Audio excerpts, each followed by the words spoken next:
Bonsoir à tous et bienvenue dans Son Feed sur Star 21 TV. En 2013, ont été décidées différentes mesures afin d'améliorer le régime en détention. Meilleure alimentation des détenus, réhabilitation et construction de prisons. En février 2015, a été élaboré un plan d'action de réforme de la justice destiné à mettre en place un meilleur fonctionnement de l'appareil judiciaire dans l'exécution des décisions de justice, civiles et pénales, et apporter une réponse pénale plus rapide. Malgré ces réformes, de nombreux détenus restent dans nos prisons sans parfois avoir été l'objet d'une condamnation ou d'un procès équitable. Dans notre émission, nous allons parler des erreurs judiciaires dont sont victimes certains prévenus. Mais avant, suivons ensemble ce reportage.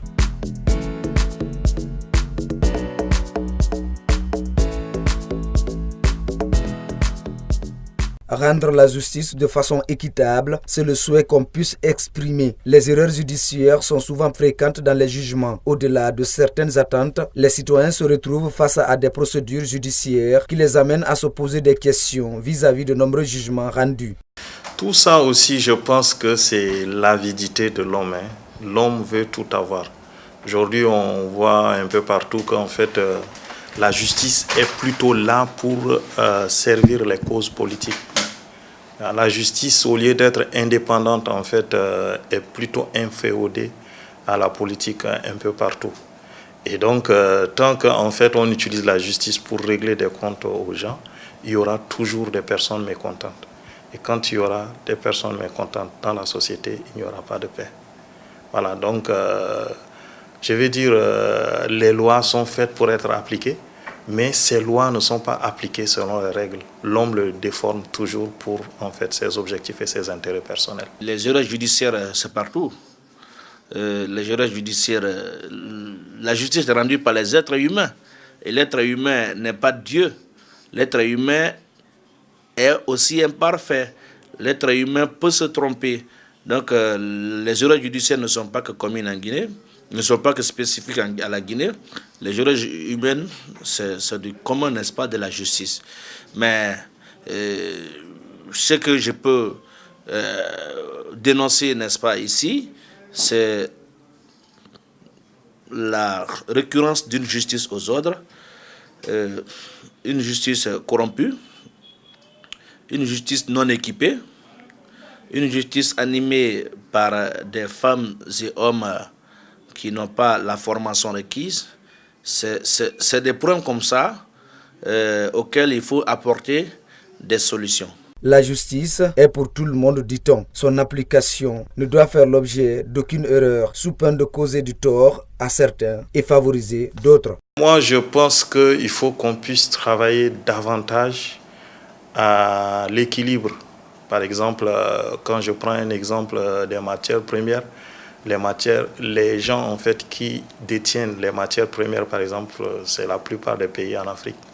Or, ils ne peuvent pas eux-mêmes fixer le prix de cette matière première. En fait, c'est les pays, d'autres pays, je ne sais pas, sur des règles qu'eux-mêmes définissent, qui fixent par exemple le prix des matières premières.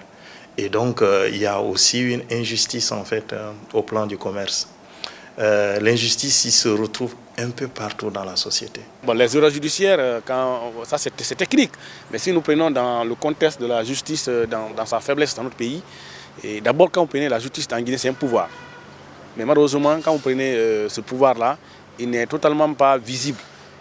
C'est du nom, mais pratiquement ça n'existe pas. Parce qu'il y a un autre pouvoir qui surplombe, qui avale, si vous voulez ici, qui domine ce pouvoir-là. C'est-à-dire que l'exécutif s'encapare même, s'ingère même dans le jeu judiciaire. Donc nous avons ce problème d'indépendance, nous avons ce problème de véritable pouvoir judiciaire. Pour le moment, c'est le non. En Guinée, la confiance portée en la justice fait toujours débat. Cette situation qui est due, pour certains citoyens, au manque de moyens pour rendre la justice indépendante. la Guinée a besoin d'une justice qui est totalement indépendante du pouvoir exécutif, qui ne doit pas recevoir des ordres et instructions du pouvoir exécutif. La justice a besoin des hommes intègres qui ne sont soumis qu'à l'autorité de la loi, qui ne sont soumis à aucun justiciable en raison de sa situation financière, sociale ou administrative. On a besoin de cette justice équitable, impartiale. Parce que ce qu'il faut éviter, lorsque vous avez une justice aux ordres, lorsque vous avez une justice corrompue, lorsque vous avez une justice qui n'est pas soumise à l'autorité de la loi, ça crée de la frustration, ça nuit à l'économie, ça crée une situation d'impunité et finalement, ça a forcément des conséquences. Il y a deux causes. Il y a d'abord la cause politique. Vous savez que quand le pouvoir exécutif a le pouvoir de nommer ceux-là qui doivent animer cette institution qu'on appelle ici le pouvoir judiciaire, déjà, ça donne ce qu'on appelle ici une cause de faiblesse de cette justice-là. Mais aussi, il y a une question de volonté politique qui doit animer ce qu'on appelle ici les dirigeants de nos pays en vis-à-vis de la justice. Il y a aussi une question de moyens et de possibilités. Une question de moyens, question d'infrastructure pose. Mais aussi, il y a la question de ressources humaines. Les réalités dans le domaine judiciaire sont différentes de celles de plusieurs autres. Le moindre préjudice risque de causer des frustrations de nature complexe liées à de longues procédures. Tout porte à croire que la justice doit être équitable et impersonnelle. La question que de nombreux observateurs se posent est: ces valeurs sont de l'incarnation de la justice guinéenne? La réponse est diverse et variée. De retour sur ce plateau avec Maître Foromo Frédéric Loua, avocat. Il est président de l'ONG Les Mêmes Droits pour tous. Alors Maître, on vient de voir ce reportage sur un détenu. Dites-nous aujourd'hui, quel portrait peut-on dresser de notre système carcéral? Alors merci de l'opportunité que vous me donnez pour m'exprimer sur vos télé. Alors ce que je peux dire pour commencer, c'est que globalement, l'état de la justice en Guinée et plus particulièrement de la justice pénale est caractérisé par un délabrement particulièrement attentatoire aux libertés des personnes qui font l'objet de poursuites. D'accord. Et la justice connaît beaucoup de difficultés et cela est résumé par trois raisons majeures. La première raison, c'est que, n'est-ce pas, nous avons le manque de culture démocratique et le respect de la séparation des pouvoirs dans le cadre du fonctionnement de la justice. Okay. Ça, nous assistons à l'interférence, mais de façon ostentatoire et dirigeante dans le fonctionnement de la justice. L'exécutif est présent, ce qui fait que la justice a des difficultés en termes de fonctionnement. Vous avez également le manque de formation et de moyens depuis le début de la chaîne pénale, en passant par l'intervention des officiers de police judiciaire, de la police comme de la gendarmerie, jusqu'au terme. Le système pénitentiaire proprement dit aussi connaît des difficultés. Donc le système pénitentiaire, dans le système, vous voulez nous dire qu'il y a un manque de formation? Il y a un manque de formation et un manque de moyens. Il y a un manque de formation et un manque de moyens qui entravent véritablement le fonctionnement de la justice. Et la troisième raison, j'ai envie de dire que la justice demeure encore trop mystérieuse, elle est méconnue dans son fonctionnement par la majeure partie de nos concitoyens. La justice est méconnue. C'est vrai que dès qu'on parle de justice ici, il y a un certain mysticisme derrière, il y a une certaine fatalité, il y a beaucoup de choses, il y a un flou. Exactement. Il y a un flou. Exactement. Donc comme je dis, la justice n'est pas connue et tous les dysfonctionnements en tout genre, on finit par carrément écorcher son crédit. La justice connaît cette difficulté-là, le fait que les citoyens ne puissent pas connaître la justice, le fait qu'elle reste encore mystérieuse aux yeux de la plupart de nos concitoyens. Ça, ce sont les raisons qui expliquent un peu le fonctionnement de la justice. Système. En bref, on peut dire que le système judiciaire guinéen continue de présenter des problèmes de légitimité, d'accessibilité, de rapidité, n'est-ce pas, de capacité et d'impartialité. Donc la justice est confrontée à ces difficultés-là. L'accessibilité, l'impartialité, la légitimité et la capacité. Et la capacité. Et la capacité. Donc la justice est confrontée à ces difficultés-là et ces difficultés, véritablement, comme je l'ai dit, entravent véritablement son fonctionnement. En parlant de légitimité, je pense que c'est lié à notre thème aujourd'hui. Le thème d'aujourd'hui, c'est qu'on va parler des erreurs judiciaires. Donc, dites-nous, pouvez-vous nous définir ce qu'est une erreur judiciaire? Bon, une erreur judiciaire, madame, pour un peu résumer ce qu'on entend par erreur judiciaire, c'est une erreur de fait commise, n'est-ce pas, par une juridiction dans son appréciation de la culpabilité d'une personne poursuivie. Donc vous pouvez reprendre une appréciation de la justice. Je dis que l'erreur judiciaire est une erreur de fait commise par une juridiction dans son appréciation de la culpabilité d'une personne qui fait l'objet de poursuites. N'est-ce pas? Cette définition suppose, madame, que la juridiction qui a eu connaissance de cette erreur judiciaire puisse véritablement entreprendre des mesures pour la corriger, sinon la neutraliser. Ok. Alors, quelles sont les principales causes, surtout en Guinée, d'erreurs judiciaires? Bon, les principales causes d'erreurs judiciaires dans notre pays, nous avons peut-être quelques causes. Il y a d'abord, par exemple, ça peut être l'erreur d'un expert. Il y a, par exemple, une contestation sur la paternité d'un enfant. Il y a deux messieurs qui se battent pour réclamer la paternité de l'enfant. Donc, il va falloir recourir, par exemple, à un expert pour à les départager. un texte ADN pour les départager. Donc, la justice va orienter sa décision en fonction de l'avis de l'expert. Et si l'expert manifestement commet une erreur, la justice va répéter les mêmes erreurs. Donc, ça peut être une des causes. L'une des causes. L'autre cause, n'est-ce pas, peut être aussi liée à un faux aveu. Quelqu'un qui fait un aveu qui est faux, qui vient mentir manifestement. Et cet aveu, n'est-ce pas, si le juge n'a pas l'intelligence ou les moyens de pouvoir vérifier la sincérité de cet aveu, il va entrer en condamnation sur la base de cet aveu-là.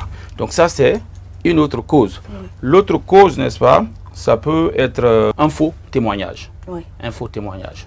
Et aussi, pour revenir un peu à l'aveu, l'aveu peut être fait par même celui-là qui est poursuivi lorsqu'il est impressionné. Donc, quand quelqu'un est intimidé, impressionné, il a peur, il fait un faux aveu. Et puis le juge entre en condamnation contre lui par rapport à cet aveu. Et il y avait un principe classique, vieux en droit pénal, qui disait que l'aveu est la reine des preuves. Même si aujourd'hui, ce principe est à discuter. Mais de façon générale, l'aveu fait, n'est-ce pas, le juge a tendance à prendre cela en compte pour entrer en condamnation, sinon libérer la personne. Et j'ai parlé aussi de faux témoignages. Ça peut aussi être des preuves qui sont souillées. D'accord. Des preuves souillées. On en reparlera tout à l'heure. Ça peut être des preuves souillées, n'est-ce pas? Et aussi, madame, pour finir, ça peut aussi être le besoin de trouver un coupable. Par exemple, il faut forcément trouver un coupable. Et aussi, enfin, madame, pour finir avec les causes, il y a aussi que de petites erreurs qui sont répétées par la police et la gendarmerie dans le cadre de leur enquête peut aussi amener le juge à commettre une erreur judiciaire. Donc, nous allons repartir faire une petite pause pour la première rubrique de notre émission dénommée l'expression du jour.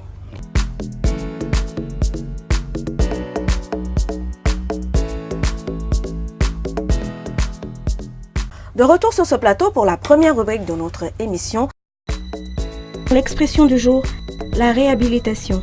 Rétablissement dans les droits et prérogatives dont on est déchu. Cessation des effets d'une condamnation à la suite d'une erreur judiciaire, de la révision d'un procès.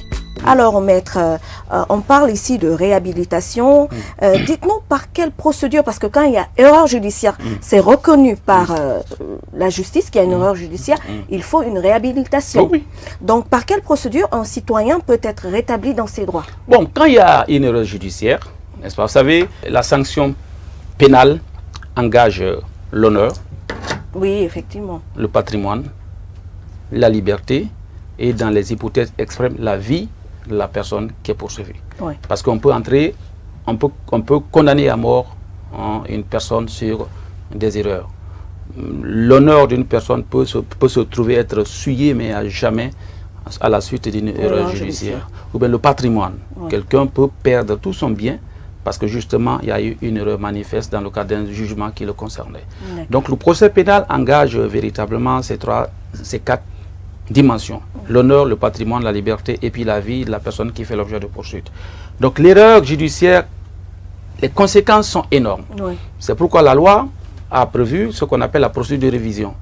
N'est-ce pas? Lorsque il est avéré à la suite de la condamnation d'une personne qu'il y a survenance de nouveaux éléments tendant à l'innocenter, cette procédure est prévue et elle peut être engagée soit par le procureur de la République, Oui. soit par la personne qui a fait l'objet de poursuite, ou bien si cette personne est décédée ou elle a été condamnée à mort et exécutée, cette action-là peut être exercée soit par sa famille, par ses enfants, dans le but justement de sauver son honneur. De sauver l'image. De sauver l'image, d'accord. De laver l'affront, de laver l'humiliation qu'aurait subi, n'est-ce pas, leur papa ou leur mari. Ok, donc dites-nous concrètement quelles pourraient être les conséquences d'une erreur judiciaire sur une personne. Mais les conséquences d'une erreur judiciaire, c'est que la personne risque ces quatre situations dont je viens de parler. Okay. La personne peut voir son honneur mais suit à jamais. Imaginez quelqu'un, un père de famille qui a une certaine honorabilité, ou un imam ou un prêtre qui est faussement condamné pour une affaire de viol. Imaginez ce que cela représente en termes d'honneur, en termes d'image. C'est extrêmement grave. Oui. Cette situation est gravissime. Imaginez que quelqu'un qui a construit, qui a bâti sa vie pendant toute une vie durant, et pour un rien, pour une histoire banale, se retrouve à être ruiné, mais complètement. Imaginez quelqu'un qui se retrouve en prison durant toute une vie. Des gens qui sont condamnés à perpétuité pour des infractions qu'ils n'ont jamais commises. Donc, les conséquences sont graves. Et, comme je l'ai dit, dans l'hypothèse extrême, heureusement, chez nous en Guinée, on a aboli, sinon on a omis la peine de mort dans la législation nationale. Mais dans d'autres pays, la peine de mort elle existe encore. Et des personnes sur la base d'erreurs judiciaires peuvent véritablement être condamnées à mort et exécutées. Oui. Et par la suite, on se rappelle que oui, effectivement, cette personne était innocente et ça trouve que l'irréparable aurait été commis et on ne peut plus rien. C'est pourquoi, dans les systèmes de justice évolués, la tendance actuellement, c'est l'abolition carrément de la peine de mort, parce que la peine de mort est une peine irréversible, est une peine dont les conséquences sont irréversibles. Donc, vous avez parlé qu'on a omis la peine de mort. Qu'est-ce que ça veut dire concrètement? Bon, on n'a pas dit que dans la loi que la peine de mort est bannie ou la peine de mort est supprimée. Non, il n'y a pas une disposition dans le code qui, de façon expresse, dit que la peine de mort est bannie ou est supprimée en Guinée. Okay. Seulement dans l'échelle des peines, dans le catalogue, dans l'échelle des peines, les sanctions encourues, n'est-ce pas, ne peuvent jamais atteindre, on n'a pas prévu dans l'échelle des peines, n'est-ce pas, la peine de mort. La peine de mort. Donc pour les infractions graves, n'est-ce pas, la peine encourue c'est la prison à vie. Donc on n'a pas prévu dans la loi une infraction qui soit punie de la peine de mort. Okay. C'est pourquoi on parle d'omission et sinon au lieu, n'est-ce pas, d'abolition. D'accord. Merci à vous. Donc on marque une petite pause pour la deuxième rubrique de notre émission, le nombre mystère.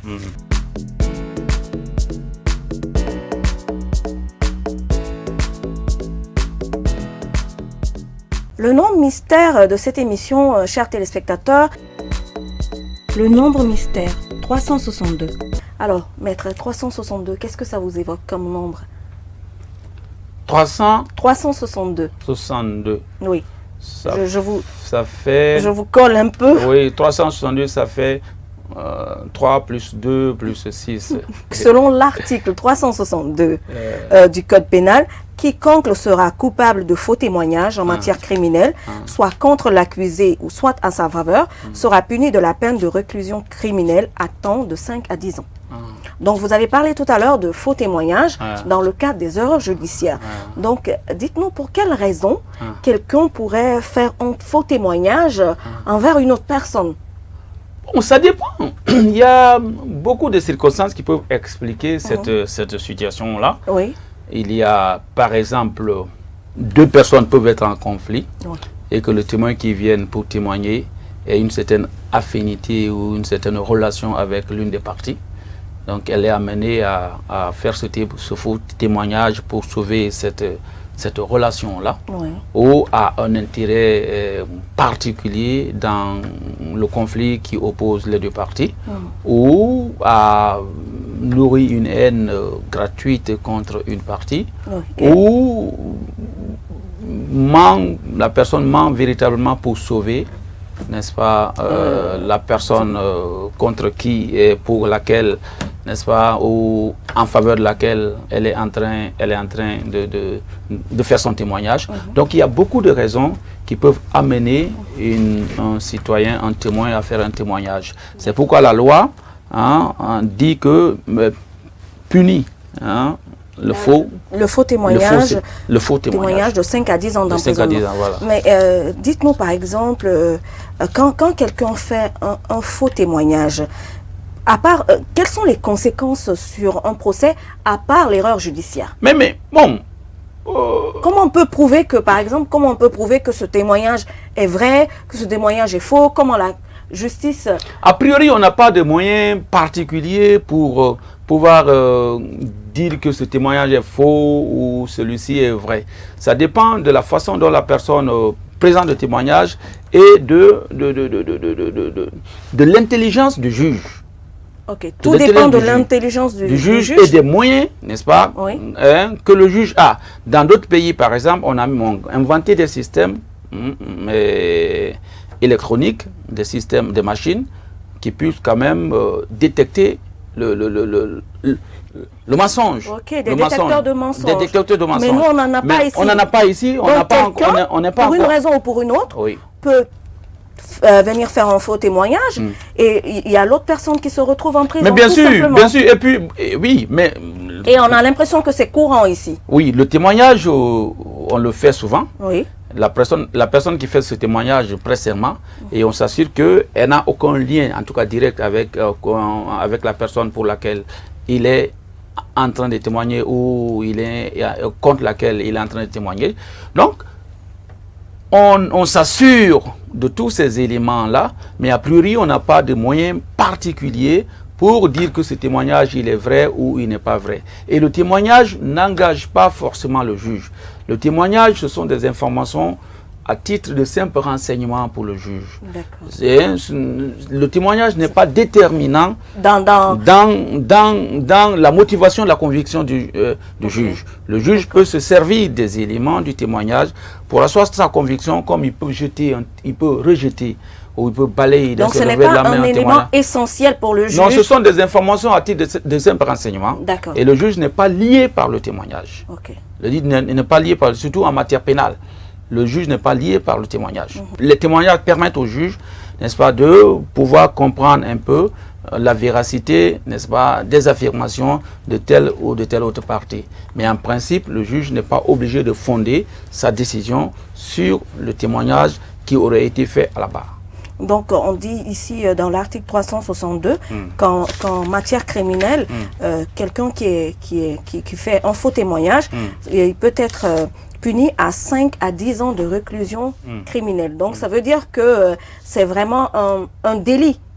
C'est un délit grave, ce faux témoignage-là.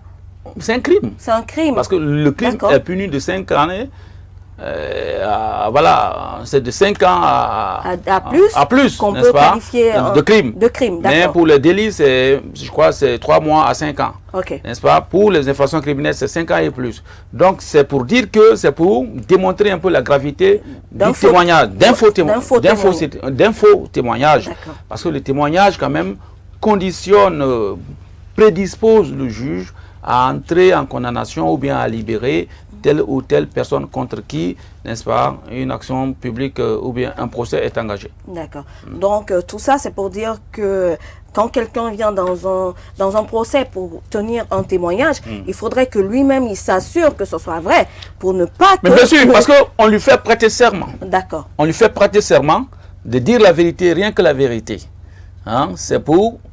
c'est solennel, le témoignage. On ne vient pas comme cela faire un témoignage sans auparavant prêter serment.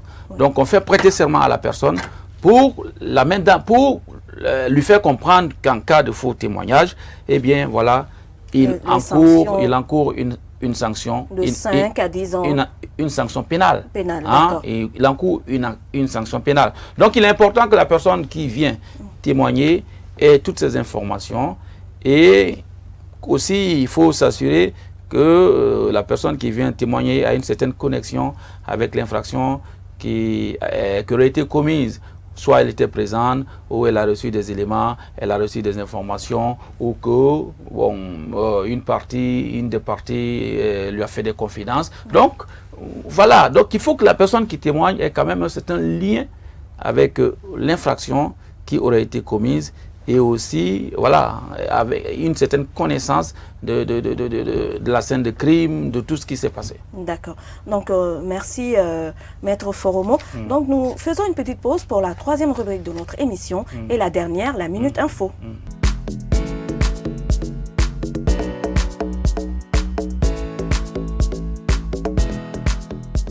Troisième rubrique de notre émission, la Minute Info. La Minute Info. Le 4 juillet 2016 ont été adoptés les nouveaux codes pénals et de procédure pénale par l'Assemblée nationale. Donc, Maître Foromo, vous pouvez nous dire un peu les révolutions de ces nouveaux codes? Bon, l'année en 2016, n'est-ce pas, il y a eu une évolution du droit pénal guinéen. Le droit pénal a évolué. Vous savez, on avait un système judiciaire, n'est-ce pas, pénal, qui était vieux, qui était vétuste et qui ne permettait pas au juge, à la justice, d'être rapide, de juger les détenus dans les délais. Donc il a été question de revoir le fonctionnement de la justice et de faire en sorte que il y ait cette séparation entre les fonctions de jugement et les fonctions de poursuite soit actée. Donc on a procédé à la révision du code pénal. Donc la Guinée, en ce qui concerne le code pénal, la Guinée avait ratifié beaucoup de conventions, notamment le statut de Rome, la convention des Nations Unies contre la torture, la convention sur les questions des droits de la femme, la cybercriminalité. Donc il y avait beaucoup de conventions qui avaient été ratifiées par la Guinée et qui n'étaient pas internalisées. Donc il fallait faire cet exercice-là pour que ces conventions soient, n'est-ce pas, internes, soient mis dans le droit pénal, dans le droit positif guinéen, ce qui a été fait. Donc on a repris beaucoup de conventions dans l'actuel code pénal guinéen pour que la Guinée se conforme à ses engagements internationaux. Donc ça a été fait. Et de nouvelles infractions ont fait leur entrée, notamment la torture. Avant, la torture était une infraction, était considérée comme circonstance aggravante d'une autre infraction. Elle n'était pas reconnue comme une infraction autonome. Donc elle a fait son entrée. Désormais, la torture est punie comme une infraction autonome avec des sanctions très gravissimes. Donc il y a aussi beaucoup, il y a question des mutilations génitales féminines, l'excision,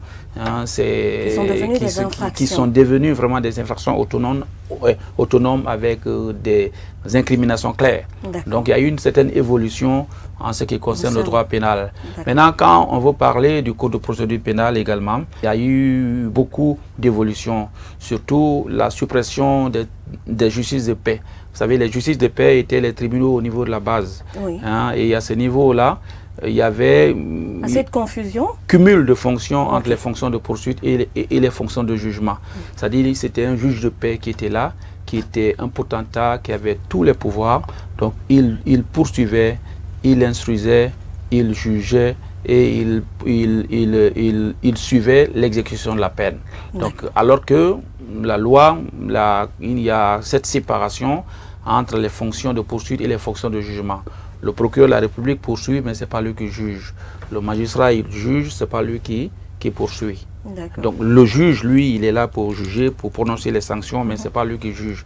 Mais au niveau de la base, en ce qui concerne le fonctionnement de la justice de paix, il y avait ce cumul de fonctions qui était particulièrement attentatoire à la liberté des citoyens. Et puis, il y a le fait que, pour la même infraction, il y avait une discrimination entre les citoyens selon que on est à Koya, à Yomu, à Mandiana ou à Sigiri. On avait pour la même infraction, on comparaissait devant la justice de paix, au niveau de la justice de paix, devant un seul juge qui cumulait les deux fonctions, les fonctions de poursuite et les fonctions de jugement. Alors que si c'est à Conakry, ici, pour la même infraction, on a la chance de comparaître devant une juridiction qui respecte la séparation de ces deux fonctions. Donc il y avait une certaine discrimination entre les citoyens selon les régions. Donc il fallait supprimer, il fallait finir avec tout cela. Je pense que la loi a résolu ce problème, même si on continue encore à avoir certaines justices de paix dans des villes moins importantes, mais de façon majoritaire, de façon globale, je crois qu'on a mis fin, n'est-ce pas, à l'existence des justices de paix. Ça, c'est une évolution. L'autre évolution également, c'est la suppression des cours d'assises. Avant, on disait que les infractions criminelles étaient jugées par une session spéciale qu'on appelait les cours d'assises. Et c'était, je crois, 3 fois par an, chaque 4 mois. Donc il fallait organiser, il y avait une certaine solennité qui demandait beaucoup d'argent, qui demandait beaucoup d'efforts, qui demandait beaucoup de bruit. Et finalement, l'État n'ayant pas les moyens, les détenus pour les infractions criminelles restaient mais véritablement longtemps en prison avant d'avoir un procès sans être jugés. Donc il a été décidé dans le cadre de la réforme, n'est-ce pas, du droit pénal, de supprimer les cours d'assises et de donner compétences criminelles aux tribunaux de première instance pour pouvoir connaître des infractions criminelles. Et c'est ce qui se fait actuellement. Donc il y a des formations criminelles au niveau des tribunaux de première instance. Ces formations sont autorisées désormais à juger, n'est-ce pas, les affaires criminelles. Donc actuellement, ça se fait. On sent qu'il y a quand même des avancées. Oui, même si encore là, il y a des difficultés, mais quand même ça c'est une avancée. Parce que on ne peut plus attendre longtemps pour être jugé. Vous vous rappelez, avant, des gens restaient longtemps en prison, des années, 5 ans, 6 ans, 7 ans, 8 ans, sans pouvoir être jugé. Alors que la loi, la Guinée est partie à des conventions qui exigent que toute personne faisant l'objet de poursuite soit jugée dans un délai raisonnable et devant un tribunal impartial. Donc ce n'était pas le cas. Donc la Guinée, je crois a fait un effort dans ce sens-là en essayant de revoir un peu son droit pénal. Ok. Donc, vous qui êtes dans le système judiciaire, dites-nous, est-ce qu'il y a de nombreux cas quand même d'erreurs judiciaires en Guinée? Oui, vous savez, la Guinée, comme je l'ai dit à l'entame de cette discussion, le Guinéen aime la fatalité. Donc, des détenus qui sont victimes souvent d'erreurs judiciaires, même si cette erreur est avérée par la suite, préfèrent se remettre à Dieu et oublier la question. Donc il n'y a pas de cas manifestement connu en Guinée où la justice a été rappelée à l'ordre pour avoir... vous n'avez pas d'affaires qui symbolisent les seules affaires que nous avons, ce sont des détenus qui sont condamnés à des peines régulières, qui finissent de purger leur peine, et parce que le fonctionnement de l'administration pénitentiaire est comment on appelle ça, est délétère. Le fonctionnement, l'administration, les dossiers ne sont pas bien gérés.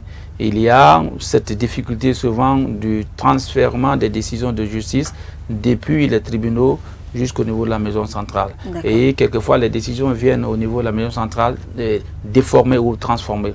Parce que les gardes pénitentiaires qui souvent notent les décisions sur des bouts de papier qu'on appelle l'ordre d'extraction. Donc souvent, les décisions sont mal notées. Quelquefois, même au niveau de la prison, on note les décisions et ce n'est pas suivi. La personne finit de purger sa peine, elle reste en prison.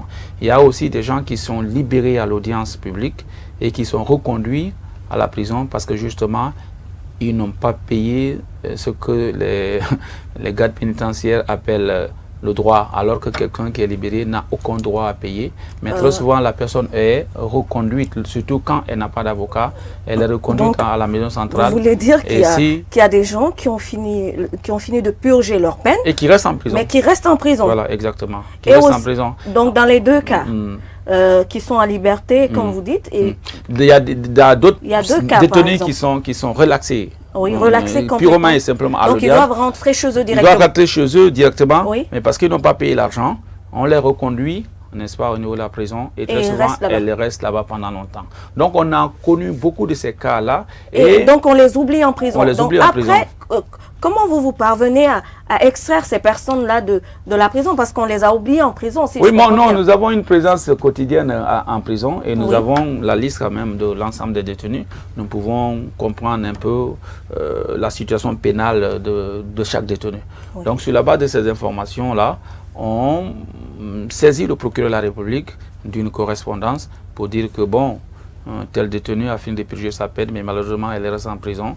Donc, il reste en prison, donc il faut prendre un acte pour le libérer.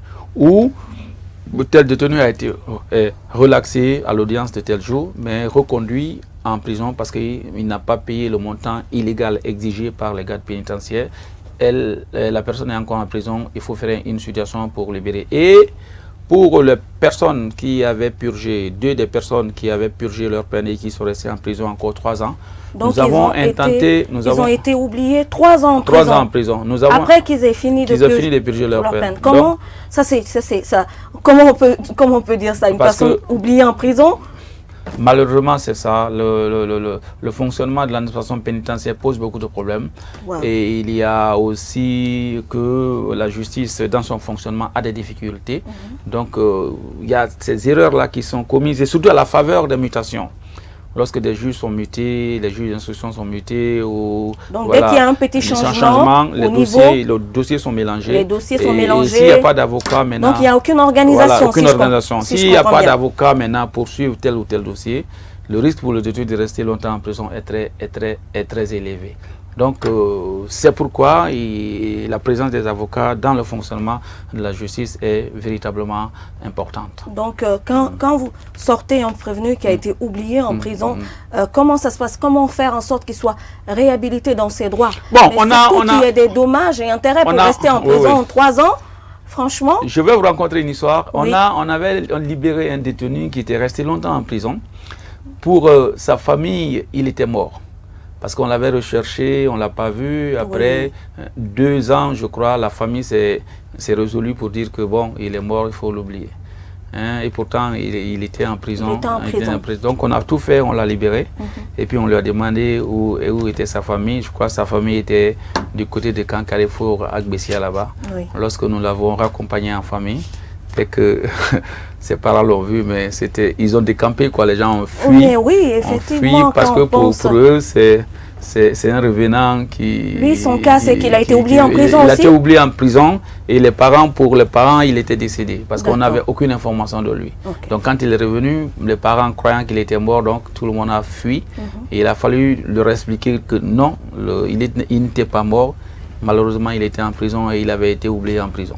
Donc on a aussi libéré d'autres personnes pour lesquelles on a décidé d'engager la responsabilité de l'État pour réparer un peu les dommages, les préjudices subis par ces prisonniers résultant de ce dysfonctionnement notoire-là. Donc, 3 années en prison. 3 années. Donc l'État a été condamné, je crois, au paiement dans 2 cas. Le premier cas, l'État a été condamné au paiement de 120 millions de francs guinéens. D'accord. Et le deuxième cas, je crois, à 90 millions de francs guinéens. Est-ce que c'est... Pour l'instant, les montants là ne sont pas encore recouvrés. Et vous êtes dessus depuis combien d'années, par exemple? Nous sommes dessus, je crois, il y a 3 ou 4 ans maintenant. 3 ou 4 ans? Oui, oui. Donc, bon, l'État est ce qu'il est. Et nous espérons que ces montants vont être payés pour que justement ces détenus... Quand vous allez voir ces détenus-là qui ont été oubliés en prison, quelles sont leurs impressions, quels sont leurs sentiments quand vous parlez, discutez avec eux? Comment ils se sentent? Ils sont plutôt fatalistes ou bien... Parlez-nous un peu. Oui, surtout les détenus, quand ils sont en prison, leur seul espoir dans des situations difficiles, ce sont les avocats. Et si les avocats ne peuvent rien faire pour eux, véritablement, la situation est compliquée. Et donc, il y a des détenus qui ont été torturés, qui sont en prison. Il y a des détenus qui sont là-bas en attente de leur jugement. Il y a des détenus qui sont jugés et qui restent encore en prison. Donc, c'est vraiment un cocktail, une situation confuse, mélangée. Et le rôle des ONG tels que MDT en pareille situation, c'est de faire en sorte que la situation soit claire et que les détenus qui n'ont pas d'avocat et qui sont restés longtemps en prison parce que n'ont pas les moyens de s'offrir les services d'un avocat, soient pris en charge de façon gratuite. Et là-dessus, nous intervenons sur la base des critères suivants. C'est-à-dire soit le détenu n'a pas les moyens, il est indigent, il n'est pas assisté par une autre organisation, ou, n'est-ce pas, il est resté longtemps en prison, il est en situation de détention illégale. Vous savez, la loi quand même dit que toute personne faisant l'objet de poursuites doit pouvoir être jugée dans un délai raisonnable. Oui, normalement. Et le délai raisonnable il est de combien? Réglementé selon qu'on a affaire à un délit ou à un crime. Pour les délits, c'est 4 mois renouvelables une fois. Et pour le crime, c'est 6 mois renouvelables une fois. Ça veut dire quoi? Quelqu'un qui est jeté en prison, après 4 mois, il doit pouvoir être jugé. Si la justice estime que elle ne peut pas la juger ou la personne jugée pendant ces 4 mois pour un délit, elle peut proroger le titre de détention qu'on appelle le mandat de dépôt. D'accord. Maintenant, 4 autres mois. Donc, au-delà de 8 mois, n'est-ce pas, il faut que la personne ait été jugée. Si ce n'est pas le cas, elle est en détention illégale. Ou si après les 4 mois, le titre de détention qui l'a amené en prison n'est pas renouvelé, la personne tombe en détention, en situation de détention illégale. Parce que pour que l'administration pénitentiaire puisse recevoir et garder quelqu'un en prison, encore faut-il avoir un titre de détention. Et ce titre de détention, sa durée est limitée dans le temps. Alors, vous qui êtes souvent dans ce système-là, dites-nous comment maintenant mettre fin aux erreurs judiciaires pour ne pas que des gens soient oubliés en prison. Pour mettre fin aux erreurs judiciaires, je crois qu'il faut améliorer le fonctionnement de la justice. Il faut donner les moyens à la justice, il faut former la justice, il faut former surtout les OPJ, les policiers, les officiers de police judiciaire, que ce soit de la gendarmerie ou bien de la police. Pour ne pas que la procédure soit trop expéditive. Parce qu'à ce niveau-là, il y a beaucoup d'abus, il y a beaucoup de dysfonctionnements. Les policiers ne savent même pas, les officiers de police judiciaire, dans la plupart des cas, ne savent pas faire la distinction entre une affaire civile et une affaire pénale. Donc ils confondent tout, et surtout lorsqu'il y a un intérêt économique en jeu. Donc et surtout l'intérêt économique. Ils sont prêts à s'intéresser à ce dossier, même s'ils ne sont pas compétents pour enquêter, pour le gérer sur les affaires civiles. Donc il faut à ce niveau véritablement une campagne de formation, et il faut aussi responsabiliser et, le cas échéant, sanctionner les officiers de police judiciaire qui ne voudraient pas respecter la loi à ce niveau-là. Donc il faut également assurer le fonctionnement du Conseil supérieur de la magistrature.